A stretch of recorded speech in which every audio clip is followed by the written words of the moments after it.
All rise and shout. It's time for What's Trending. 10, 5, touchdown! With ice water in his veins! Oh, Super Saturday approaches, everyone. BYU football will kick things off quite literally. 3:30 Eastern, live on BYUtv. And BYU men's basketball taking care of business against Nicholls State in the Marriott Center later that night. Now, football and basketball in mind, Jarom, they're going to be heavy favorites in both of these games. So the question for this Friday before the Super Saturday is it 17 plus or bust for both BYU football and basketball tomorrow? I say yes, because in football, certainly against an FCS opponent with a losing record, you respect what Utah Tech's done the last 3 games. They were 1-6. They won 3 in a row. They're putting up 40 plus a game the last couple. They're giving up a lot as well. Certainly, we expect BYU at home, despite the struggles at 5-5, to win this game handily. Yes, so 17 plus there. Oh no, James, it's 17 plus. The curse has I been said that invoked. against South Florida, and that's the only game where it's happened. I haven't said it since. Although I did say Oregon 10 plus, but I didn't say the 17 plus. You didn't say it against Utah State? I'm pretty sure you said it against Did Utah I say it State. against Utah State? Okay, you're right. I probably said it against Utah State. Nicholls, Ken Palm says that's an 18-point win by BYU. Okay. So the metrics are saying, yes, 95% chance to win, 85 from BPI, 90 from team rankings. Yes. But both teams need to blow a fool out here. Come on. And men's hoops needs that comfortable win. If BYU men's hoops, again, for a 3rd straight home game, plays a close game where they need a bucket in the final 12 seconds, there's a massive issue. Because I've said, like, the way BYU's playing right now, in the 2 home games in particular, not at San Diego State, that was a nice showing despite the loss. There is a moral victory element to that because we don't know what to expect from this team. Okay, through 3 games, BYU's a fringe NIT team at the moment. I'm not talking NCAA tournament. I'm talking NIT. They got to play better at home, take care of business. Missouri State was better than Idaho State for sure.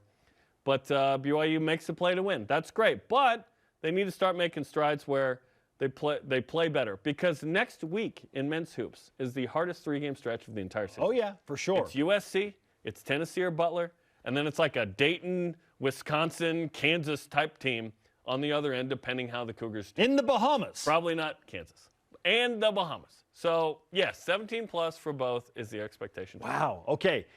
I mostly agree with you in that BYU needs to win convincingly on both sides, certainly with football. Although Malcolm Ross Turner, the Utah Tech wide receiver, would have you believe that Utah Tech's going to bring it and give BYU a close game. No, BYU needs to take care of business to get bowl eligible. 17 plus needs to happen. Yes. Like bookend. Well, I shouldn't say bookend because they still have Stanford. But South Florida to begin and Utah Tech almost at the end of the season and the penultimate game. Essentially bookend it with big-time wins, convincing wins. Leave no doubt by the late in the second quarter. Big time only in margin, not in the that's what I'm saying. Just leave no doubt where BYU's up 28-3 at halftime or 31-0 at halftime. We need to see Jacob Conover tomorrow. Please. The game needs to be out of hand to the point where he plays. More on that coming up. I don't want Jaron Hall and Puka Nacua and all of these guys that BYU relies so heavily on to have to play late into this game. No, that'd be terrible. Listen, Utah Tech's got a good offense. For sure. Joey Hobart, Wazoo transfer. Dude's got 1,000-plus yards, like 14 touchdown catches. They've got a nice run game as well. Sure. Joey can get his touchdown, and BYU can win 49-7. All good. I want 60. We haven't seen it from this team, just that explosion of offense outside of the first quarter against USF.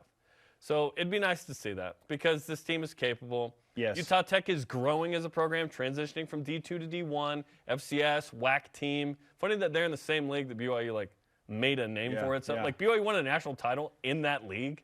Is Carl Benson still the commish, by the way? I have no idea. Is he still? Does anyone know that? Is that a thing you can look up on the internet? I look it up on Twitter, but I don't know if it'll be there when I check. BYU's coming off of a bye.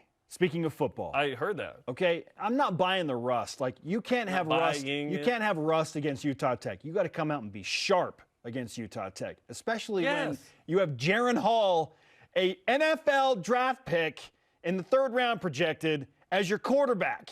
And you're throwing to Puka Nacua, and you have one of the best offensive lines in the country, or so we thought, and we still think to a degree, right? Like BYU's good. Are they like the 22nd? Regardless. I don't know. Okay. One of the better offensive lines. PFF, you tell me. I don't know. The Cougars need to take care of business at home tomorrow. I don't want this to be even close to 17 plus. Like so it if it's has to be 17, I have an issue. Right. If it's like 27 to 10. No, BYU needs to be in the 50s at least. Like So you're at home. It's an FCS foe, not named North Dakota State. You know what I mean? I would say James Madison, but they're FBS now. Just leave no doubt by halftime. That's what I'm hoping for. Make sure that this game is like in hand for the most part by halftime. And Kalani, like BYU puts up points. Honestly, he's too nice. Like in these games, he'll pull off the pedal midway through the third where BYU just runs it. It's like, you know what we need to see in tomorrow's game and over-analyze it is Jacob Conover. I was going to say angry Kalani. Well, angry Kalani hopefully doesn't show up tomorrow, right? We don't want anybody angry. We want hopefully everyone's cool. Touché. Yeah, and BYU's welcoming back a couple of BYU guys that have played for the Cougars at Utah Tech, and Loney, Hebron Fangupo goes by Loney, and Shane Hunter and Jamison Clark. Shane's Steve Clark's son is the coach over there, and others like Paul Peterson was on the BYU staff as an analyst back in 06 and 07. He's the head coach. So there are connections, right? Which, by the way, Justin Anderson and Patrick Hickman and BYU staffers and Shane Hunter, they're going to wear Virginia attire, which all the coaches that were on the staff at Virginia around the country, there are 9 different teams, they're going to wear Virginia stuff tomorrow. Great sign of respect. So when you see Virginia there, you know why. Great sign of respect. To honor, obviously, the 3 fallen players from Sunday night's tragedy. Sure, I love that That's so cool. much. This game needs to be one where BYU dominates. And honors the seniors, we all feel good, and then we come do basketball.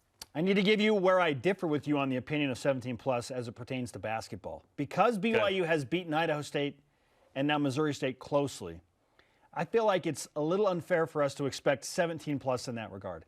I do expect, however, a double figures win. Like BYU needs to beat Nicholls State by at least 10 points. Nicholls State lost to Arizona by 42 on the road. They lost to Wyoming by 11 on the road. I think BYU is a better basketball team than Wyoming, or at least on par with Wyoming right now. So BYU needs to win by 10 or 11 points at the worst. Not quite 17 plus, but a double figures win. Like, let's get it done. For sure. That'd be enough, but it's not enough to make you feel confident going into the Bahamas. Is there anything that BYU could do tomorrow to make you feel confident going into the Bahamas? Like, teams have lost weird games. Like, Utah lost to Sam Houston State. A bye game. Utah paid Sam Houston State to come and play in Salt Lake City and lost. Always crazy. The epitome of brutality, as John Rothstein calls it. Yes. Yeah, bring in the Rothstein one-liners. That's so corny. Topic 2, game day guarantees. It's time for your BYU Sports Nation Game Day Guarantees. Guaranteed. Yeah, right. To be wrong. Okay, here we go. On the season, Mike's Spence. still on? Yeah, it's still on. The mic's still on. We're moving on. Yeah. Spence is 16 for 30. I'm 8 for 30. Yeah. How about that, Ben? I'm over 50%. Supposed to be guaranteed. We're both bad. Okay, number 1. BYU wins by 17 plus. Oh, just right. one time. It's happened this year. It's going to happen for a second team. Yes. I mean, 2, Jacob Conover plays in the game. This seems like no duh, but he's only played 1 snap all year. It was against Arkansas. One snap. Okay. Okay, and 3, Utah Tech will have fewer than 400 yards. Please. Why do I say this? Please. Because BYU's 5-0 when it allows sub 400, and 0-5 when allowing more. That has been like the yard benchmark. It's not causation, it's correlation. But it's interesting. Perhaps it is because yards lead to points. If Utah Tech has more than 400 total yards, there's a serious issue. Bad. They've got 28 points in the game. Exactly. And Jaron Hall and Puka Nacua on the field in the 4th quarter. Hopefully they have 700. Into a shootout. 49-42. No, it could be like 49-28. I don't want it to be that. I mean? I don't want it to be that. Depends, all right. Yeah.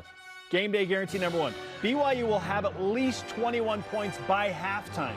Now, guaranteed. I picked 21 because, again, Utah Tech wide receiver Malcolm Turner-Ross said maybe BYU will score 21 for the game. No, we're giving him 21 We're giving him way too much at halftime. PT here. Well, I want Bolton more. I want BYU to come out and play angry. If BYU needs that, No, I want it. Stink. I want it. Number 2, 5 different players for BYU will attempt at least 1 rush in this game. Yeah, that's guaranteed. Well, Chris Brooks isn't going to play. Mason Fakahua has been banged up. Wait, Brooks isn't playing? I don't think he's going to play. Oh, Harvey Ungas said. He said he's available. Yeah. I don't think he's going to play based on what Aaron Roderick told me last week.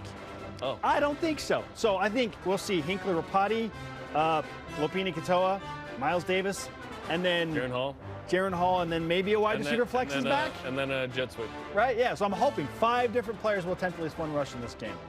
I hope we see more. Fair. I hope we see more. Some dude we've never heard of. Okay.